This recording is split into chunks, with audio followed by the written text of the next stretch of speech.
Hi అండి, ఎలా ఉన్నారు? నేను చాలా బాగున్నానండి.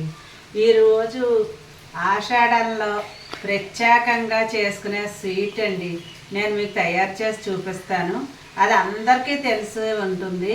ప్రతి ఒక్కళ్ళు కూడా కావిడిలోను ఆషాఢంలోను తప్పకుండా చేసుకుంటారండి. అదేనండి కజ్జికాయలు. దానికి కావాల్సిన పదార్థాలు ఏంటో చూద్దాం రండి. మైదా, పైన స్టఫింగ్ మైదా, కొబ్బరి కూర అండి, కొబ్బరి కూర, పుట్నాల పప్పు పౌడర్ చేసేసానండి. టైం వేస్ట్ అవ్వకుండా మనకి లెంతే అవుతుంది వీడియో అని చెప్పి ముందు పౌడర్ చేసేసుకున్నా. కొబ్బరి కోరుకున్నాను, బెల్లం, పంచదార కూడా పౌడర్ చేసుకున్నానండి. ఇది మెజర్మెంట్స్ ఎలా తీసుకున్నది అనేది మీకు చెప్తాను. ఇది నువ్వులండి, పచ్చి నువ్వు పప్పు కొంచెం ఒక్క తిప్పు కచ్చగా తిప్పాలి. మిక్సీలో తిప్పాను. లైట్గా సాల్ట్, తెల్ల ఉప్మా నూక, యాలక పొడినండి దీనికి కావాల్సింది. ఇది ఎంత సులువుగా ఎలా చేసుకోవచ్చో చెప్తాను రండి, వీడియోలోకి వెళ్దాం. ఇలా ముందుగా స్టవ్ వెలిగించుకుని కొబ్బరి కూర వేయించుకుందాం. కొబ్బరి కూర దీంట్లో తడిపోయేంత వరకు వేసుకోవాలి. దీంట్లో నూనె కానీ నెయ్యి కానీ ఏం వేసుకోకూడదు, ఉత్తి డ్రైగా వేయించుకోవాలి. ఈ కొబ్బరి కూర సన్న సగని ఇలాగ కొంచెం తడి ఆరిపోయేదాకా మనం వేయించుకుందాం. ఈ లోపుగాను పిండి కలుపుకుందాం. పిండి అలా నానాలి కాబట్టి పిండి కలపటం మీకు చూపిస్తాను. కొబ్బరి కూర వేగుతూ ఉంటుంది. మనం ఏ స్వీట్కైనా కొద్దిగా సాల్ట్ వేసుకోవాలండి పైన, మరీ చప్పగా లేకుండా కొంచెం ఒక చిటికెడు సాల్ట్. పిండి అనేది ముందే వాటర్ పోసేయకూడదు. కొంచెం పొడి పిండిలో ఇలా ఆయిల్ వేసుకోవాలి. ఆయిల్ వేసుకుని దీన్ని ఇలా మొత్తం కలుపుతూ ఉంటే సరిపోయిందా లేదా అన్నది ఎలా చేయాలన్నది చూపిస్తాను చూడండి. మనకి ఇలా నొక్కితే ఉండ అయితే, ఇలా నొక్కింది ఉండ అయితే గొల్లగా వస్తుంది, కానీ విడిపోతుంది కాబట్టి కొంచెం ఆయిల్ వేసుకోవాలి. దీన్ని ఇలాగా ఒక హాఫ్ అన్ అవర్ మనం నానబెట్టుకునేవాలి. ముందు పిండి కలిపేసుకున్నాం అనుకోండి, నానుతూ ఉంటుంది. అప్పుడు అవన్నీ అలా స్టఫింగ్ సరిపడినవన్నీ కూడా మనం లోపల పెట్టుకునేవి ఏమేం చేయాలన్నది చేసుకుంటూ ఉంటాం. అందుకని నేను ముందు పిండి కలిపేస్తున్నాను. కొంచెం ఆయిల్ వేయాలి. ఇప్పుడు సరిపోతుంది. ఏదన్నా సరే పిండిలో, పొడి పిండిలో ఆయిల్ వేసాం అనుకోండి గొల్లగా వస్తాయి అన్నమాట.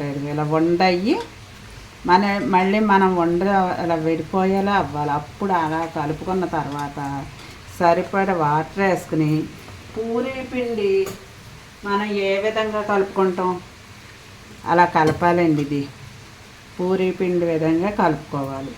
ఇదిగో ఒక పక్కన కొబ్బరి వేగుతోంది. ఇది కూడా తడి ఆరిపోయేంత వరకు మనం వేయించుకోవాలి. ఇందులో నువ్వు వేయించుకునేవి ఏంటంటే కరాచీని ఒక ఉప్మా నూక వేస్తున్నాం కదా, అది కూడా కొంచెం దోరగా వేయించుకోవాలి. కొబ్బరి ఉప్మా నూక వేయించుకున్న తర్వాత అప్పుడు మళ్ళీ మనం అన్నీ మిక్స్ చేసుకోవాలి. ఈ పిండి కూడా ఇలా పూరీ పిండి ఏ విధంగా అయితే కలుపుకుంటామో అలా కలుపుకుని ఒక పక్కన పెట్టేసుకోవాలి. ఇది నానిన తర్వాత నేను మళ్ళీ చూపిస్తాను. పిండి ఇదిగోండి ఈ విధంగా కలుపుకున్నాం. ఇది ఈ లోపు నానుతూ ఉంటుంది. ఒక పక్కన మూత పెట్టుకుందాం. కొబ్బరి కూర కూడా డ్రై అయిపోయిందండి. ఇది ఇలాగా వాటర్ అది లేకుండా మనకి డ్రై అయిపోతే ఇలాగ బాగుంటుంది. మనకి ఒక నెల రోజులు ఉన్నా కూడా కజ్జికాయలు పాడవు, అందులో తడి అంతా అయ్యేలా. ఇది ఒక బౌల్లో తీసేస్తాను. అలా డ్రైగా వేయించేసుకోవాలి. అప్పుడు మనకు ఒక నెల ఉంచుకున్నా కూడా కజ్జికాయలు అస్సలు పాడవు. ఇది తెల్ల ఉప్మా నూకండి. ఇది కూడా కొంచెం వేయించేసుకుంటే దోరగాను. కొంచెం ప్రాసెస్ ఇవన్నీ తయారు చేసుకోవడమే మనకు టైం పడుతుంది, కానీ ఎంత ప్రాసెస్ పట్టిందో అంత టేస్ట్గానే ఉంటాయండి కజ్జికాయలు. ఇవి అందరూ కజ్జికాయలు అంటే కష్టం చేసుకోవటం అని అనుకుంటారు, కానీ చివరి వరకు చూడండి. వీడియో నేను ఎంత సులువుగా చేసుకోవచ్చు అన్నది చెప్తాను. కొన్ని టిప్స్ ఉన్నాయి ఇందులోనూ, చాలా ఈజీగా చేసేసుకోవచ్చు. ఇది కూడా వేగిన తర్వాత ఏం చేయాలన్నది నేను చూపిస్తాను. ఇదిగోండి నూక కూడా వేగిపోయింది. ఇలా జరగలాడుతూ వేయించాలి దోరగాను. ఇప్పుడు నేను ఏ గ్లాస్తో తీసుకున్నాను అన్నది మీకు నేను చూపిస్తాను. స్టవ్ కట్టేద్దాం. ఆ రెండే వేయించేవి, మిగిలిన అన్నీ కూడా ఏం చేయాలన్నో చూపిస్తాను. మైదా పిండి అప్పడాలు ఒత్తుకోవాలి కాబట్టి ఈ గ్లాస్తో తీసుకున్నాను నేను. తర్వాత మిగిలినవన్నీ కూడా కొబ్బరి ఏమో ఈ గ్లాస్ తోటి, నూక దీంట్లో సగం, కరాచీ నూక, కొద్దిగా నువ్వుపప్పు, దీనికి కొలత లేదు, పంచదార, బెల్లం, పంచదార కొలత చూడండి. బెల్లం ఒక గ్లాస్ తీసుకున్నాను, అది ఇది ఈ గ్లాస్ తోటే. మళ్ళీ సగం పంచదార పౌడర్ తీసుకున్నాను. పంచదార తీసుకుంటే ఇంత సగం కన్నా ఎక్కువ అవుతుంది, సగం పంచదార. ఇది గొల్లశనగపప్పు ఒక గ్లాస్ తీసుకున్నాను. ఇక మనం తీసుకున్నది కొబ్బరి, నూక, గొల్లశనగపప్పు సమానంగా తీసుకున్నాము. ఇది ఇప్పుడు ఏం చేయాలన్నది చూపిస్తాను మీకు. ఫస్ట్ ఈ పౌడర్ కూడా ఇందులో వేసేసుకుందాం. మొత్తం అన్నీ ఇలాగా స్టఫింగ్కి కలిపేసుకోవడమే. ఇక పంచదార పౌడరు, తర్వాత బెల్లం,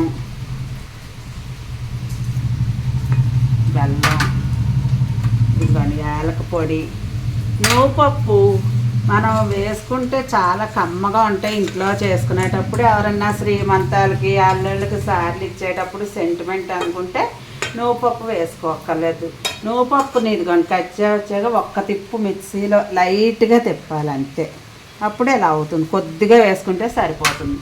ఇదంతా ఇలా కలిపి పెట్టేసుకుని మనం చక్కగా ఇవన్నీ బెల్లం ముక్కలు అన్నీ కూడా కలిపేసుకుని, తర్వాత పిండి నానిన తర్వాత ఏం చేయాలన్నది మీకు చూపిస్తాను.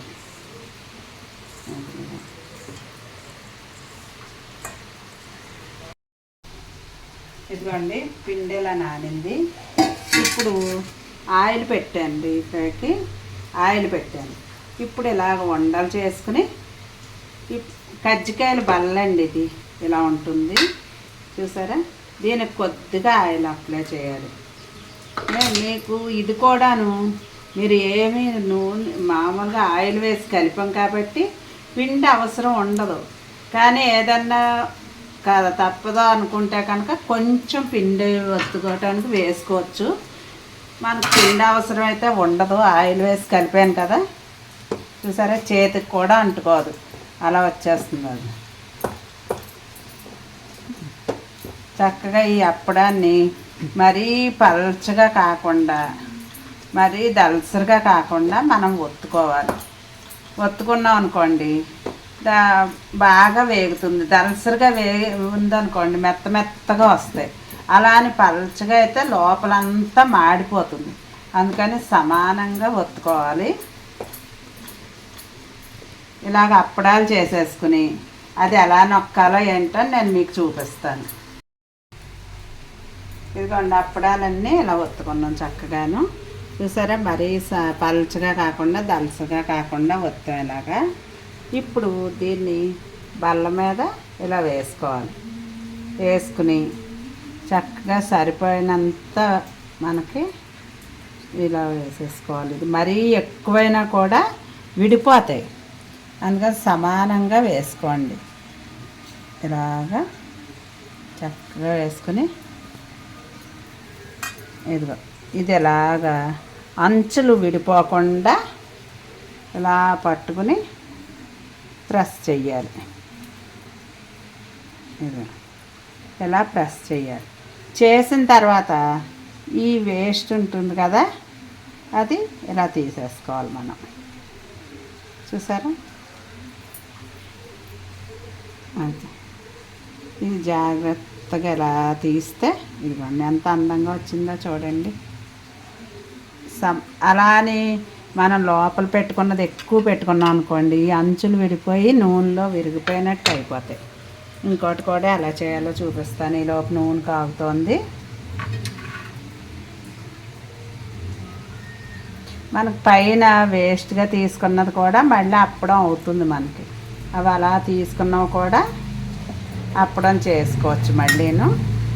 కాకపోతే ప్రెస్ చేసేటప్పుడే జాగ్రత్తగా ప్రెస్ చెయ్యాలి. మనకు అంచులన్నీ సమానంగా అతుక్కునేలా చెయ్యాలి, లేకపోతే విడిపోతాయి. ఇలా ప్రెస్ చేసినప్పుడు చూసారా టేస్ట్ ఉన్నవి ఇలా వచ్చేస్తుంది అనమాట.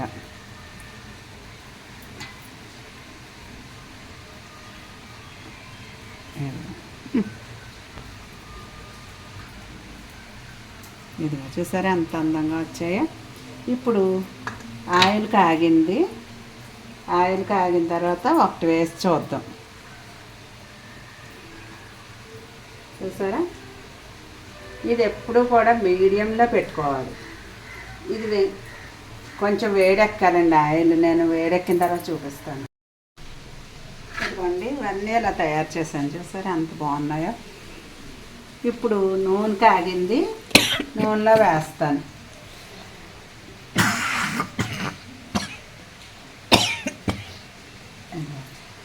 రెండుగా వేస్తానండి, ఎందుకంటే ఎక్కువైనా కూడా ఇరుకై వేగటం ఇదవుతుంది. ఇంకా రెండుగా వేసాను. అవి మీడియంలో వేగుతూ ఉంటాయి. చూసారా ఎంత బాగుందో. ఇప్పుడు ప్రతి ఒక్కళ్ళు కూడా కొత్తగా పెళ్ళైన వాళ్ళకి అల్లుళ్ళకి సారిగా కజ్జికాయలు అవన్నీ గులాబీ పూలు అన్నీ చేసి పంపిస్తారండి. గోదావరి జిల్లాలో అయితేను మొత్తం కజ్జికాయలు లేనిదే ఉండదు. శ్రీమంతాలు అయినా కూడా కజ్జికాయలు సారి పెడతారు, కొత్త పెళ్లి కూతురు పెడతారు. చాలా పూర్వకాలం నాటి వంట ఇది. కాకపోతే ఇప్పుడు చేసుకోవటానికి టైం లేక ఇది కష్టం అని అనుకుంటున్నారు అందరూ. కొద్దిగానే మొదలు పెట్టుకుని కొద్దిగానే చేసుకోవచ్చండి మనం, మరీ ఎక్కువ కాకుండా. ఇది ఏ కలర్లో వేగక తీయచ్చు అన్నది నేను చూపిస్తాను. ఇదిగోండి, ఇలాగా గోల్డ్ కలర్ వచ్చేదాకా మనం చక్కగా వేయించుకోవాలి. చూసారా ఎంత బాగా వేగాయో ఇవి. అదిగో, కాకపోతే రెండుగానే వేసుకోండి, చక్కగా వేగితే అన్నీ ఒకేసారి బాగా ఎనప మూకుడు పెద్దదైతే ఒక 5-6 వేసుకోవచ్చు. ఇప్పుడు ఇవి కూడా వేస్తాను. ఈ రెండు కూడా మీడియంలోనే వేయించుకోండి, మెత్తగా కాకుండా చక్కగా వేగితే. అలాగా నేను మళ్ళీ మొత్తం అన్నీ కూడా ఇలాగే చేసి వేయించి మీకు చూపిస్తాను నేను. ఇదిగోండి, మీ అందరి కోసం తియ్యటి కజ్జికాయలు తయారు చేశానండి. ఇది ఆంధ్ర పిండి వంటల్లో నెంబర్ 1 స్థానంలో ఉన్నది కజ్జికాయ అండి. ఇది కొత్త అల్లుళ్ళకి ఎవరికన్నా సారి ఇవ్వాలన్నా కూడా ప్రతి ఒక్కళ్ళు చేస్తారండి. మీ ఇంట్లో కూడా ఎవరికన్నా ఇప్పుడు కొత్త అల్లుళ్ళకి సారి ఇవ్వాలి అనుకుంటే ఇది ఒక ఐటెంగా తయారు చేసుకోండి. చాలా బాగుంటుందండి. దీంట్లో ఉన్నవన్నీ కూడా చాలా బలమైన వస్తువులు. నేను చెప్పిన విధంగా తయారు చేసుకొని మీ ఇంట్లో అందరూ తిని ఆనందించండి. ఈ వీడియో కనుక మీకు నచ్చితే లైక్ చేయండి, షేర్ చేయండి, కామెంట్ చేయండి. నా ఛానల్ని తప్పకుండా సబ్స్క్రైబ్ చేసుకోండి. మరిన్ని వీడియోలతో మిమ్మల్ని కలుస్తాను. బాయ్.